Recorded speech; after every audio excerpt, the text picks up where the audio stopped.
आधा लड्डू।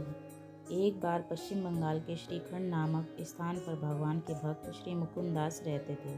श्री मुकुंद दास के यहाँ भगवान श्री गोपीनाथ जी का श्री विग्रह थी। वह उनकी बहुत सेवा करते थे। एक बार श्री मुकुंद दास जी को किसी कार्य के लिए बाहर जाना था, इसीलिए उन्होंने अपने पुत्र रघुनंदन को बुलाकर कहा कि घर में श्री गोपीनाथ जी की सेवा होती है, इसीलिए बड़ी सावधानी से उनको भोग इत्यादि लगाना। यह सब अपने पुत्र को बताकर श्री मुकुंद दास जी अपने कार्य के लिए चले गए। पिताजी के जाने के बाद रघुनंदन अपने मित्रों के साथ खेलने चले गए। दोपहर के समय माताजी ने आवाज़ देकर कहा कि अरे रघुनंदन, भोग तैयार है, आकर ठाकुर जी को लगा दे। रघुनंदन खेल छोड़कर आए। वह हाथ पैर धोकर भोग की थाली श्री गोपीनाथ जी के आगे सजाई। फिर श्री गोपीनाथ जी से बोले, लो जी, आप ये खाइए, मैं कुछ देर में आकर थाली ले जाऊंगा। श्री रघुनंदन अभी बालक ही थे, इसलिए बड़े ही सरल भाव से रघुनंदन ने श्री गोपीनाथ जी से निवेदन किया। फिर वे खेलने चले गए। कुछ देर बाद उन्हें याद आया कि श्री गोपीनाथ जी उनकी प्रतीक्षा कर रहे होंगे कि कब आप थाली लेने आएंगे। ऐसा सोचकर वे घर के मंदिर में आए। आकर देखा कि भोग तो ऐसे का ऐसा ही रखा हुआ है जैसा वे छोड़ कर गए थे। बालक रघुनंदन ये देखकर घबरा गए और कहने लगे, अरे आपने इसे खाया क्यों नहीं? क्या गड़बड़ हो गई?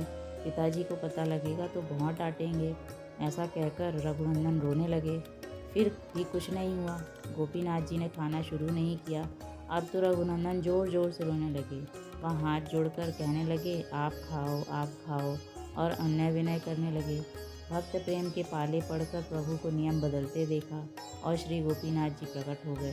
रघुनंदन के सामने बैठकर खाने लगे। खाने के उपरांत श्री गोपीनाथ जी फिर से मूर्ति बन गए। रघुनंदन ने खुशी खुशी थाली उठाई और माँ को दे दी।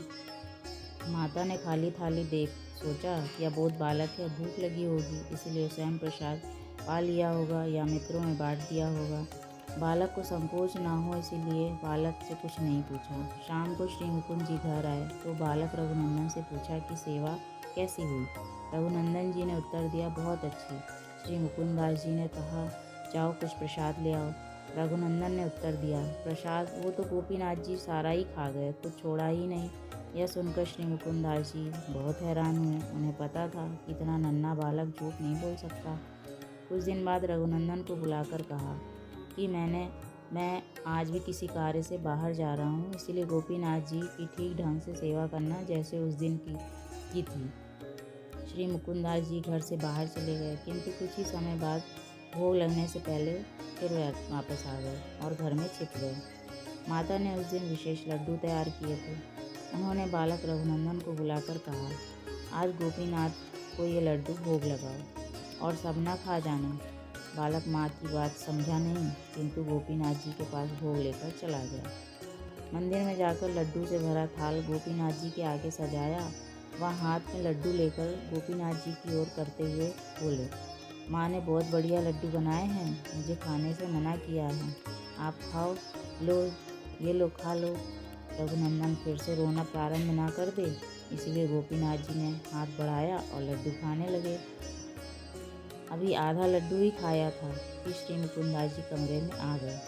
आधा लड्डू जो बच गया था वो श्री गोपीनाथ जी के हाथ में ऐसे ही रह गया। यह देखकर श्री मुकुंद जी प्रेम में विभोर हो गए। उनके नैनों से अश्रुधारा चलने लगी, कंठ गदगद हो गया और अति प्रसन्न होकर अपने रघुनंदन को गोद में उठा लिया।